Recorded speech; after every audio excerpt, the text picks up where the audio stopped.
had really never even considered being an entrepreneur. I had a great job that was rewarding, exciting, challenging in the financial world. Every night I'd be out to work dinners, things with friends, family, weddings, bachelor parties, barbecues. Everything was a drinking occasion, essentially. There were no options or off-ramps to more moderate options, and I had to be up at 5 a.m. to work out and be sharp the next day. Athletic Brewing Company is a mid-sized craft brewing company based out of Milford, Connecticut. Like most craft brewing operations, Athletic makes a slate of IPAs, dark beers, light beers, hazy, spiced, maybe even some fruity offerings come summer.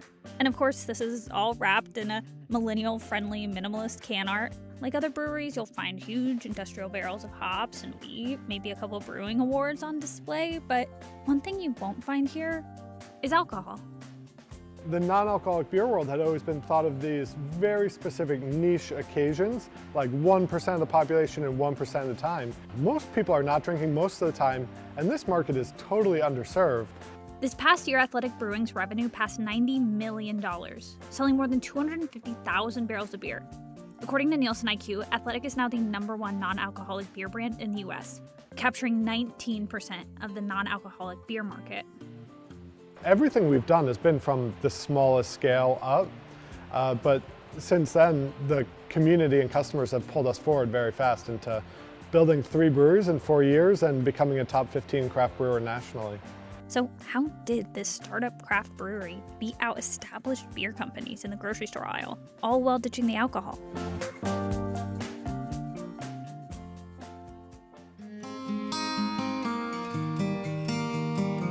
America's love affair with beer goes back centuries, from indigenous beer makers to German immigrants. The brewing industry built entire cities where homegrown beer companies became corporate empires. We've passed laws to ban it, then unbanned it. We've named baseball teams and stadiums after it. We went micro, then macro, then micro again. Beer has been with us since the beginning, taking amber waves of grain and turning that grain into foamy, bubbly amber ale. So as America grew and evolved, our tastes changed with it.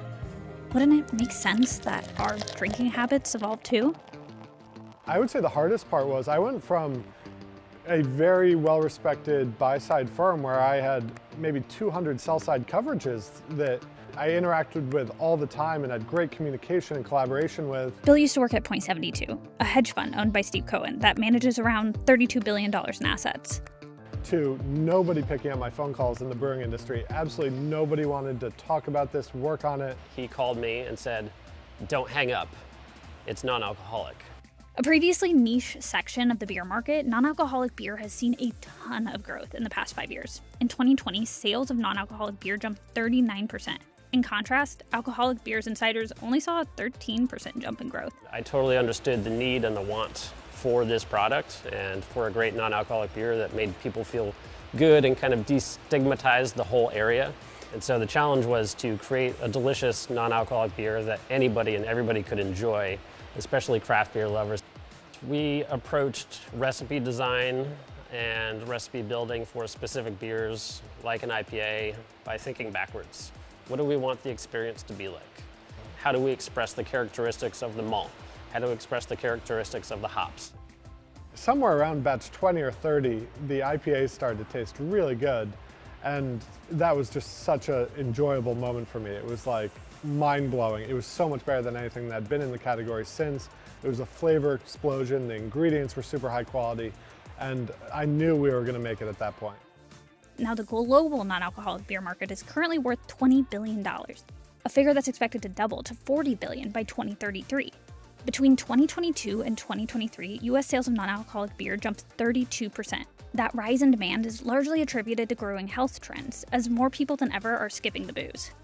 There's better information and data at people's fingertips than there ever has been before. And I think that is building health and wellness as a real mega trend. People are, more and more aware of all of their health. They're wearing their health on their wrists. They're looking at their data on their phones, and they're learning a lot about every single move that they make. And so that's one of the reasons people are kind of inspired to look for healthy alternatives. Now, Athletic Brewing got its start in 2017, well before the pandemic-led adoption of non-alcoholic beer. We built this product and our process at the homebrew level, and we were building what was at the time, and still is, one of the largest craft breweries in the world. dedicated to non-alcoholic beer, and we needed to figure out how to make our product on traditional brewing equipment and make that scalable. Since then, it's passed every other brand of non-alcoholic beer, including offerings from established brands like Heineken and Budweiser. Even more surprising, according to Whole Foods data, Athletic Brewing is its top-selling beer brand. And yes, that's counting the ones with alcohol in them too. Beers I shared with Whole Foods were beers that we bottled in like unlabeled bottles in John's garage. I brought it to Whole Foods locally, and they immediately got me to Whole Foods regional, and they basically said, we've been waiting for this. So you may be wondering, who's the audience for this? Well, to the Athletic founders, it's for both drinkers and non-drinkers. Athletic Brewing's not out to kill the alcohol industry or take alcohol out. Like, people have been enjoying alcohol for thousands of years, but in the busy modern life, alcohol makes sense in, hey, maybe 1 or 2 days a week. Athletic Brewing wants to open that up to the other 5 days a week. Right now, what we're focused on is filling out our footprint, and we're launching draft. You can get a beer on tap that's alcoholic or non-alcoholic. It's going to destigmatize the category further, and people are going to be able to order it casually. It's going to be on the menus at the forefront. We're going to have our tap handles up there. From day one, we wanted our customers to be proud in that choice. Athletic Brewing is beer to be drank with the label out. It's meant to be empowering. It's meant to be every bit as high quality a beer in the can as anything else you can get in a bar or restaurant.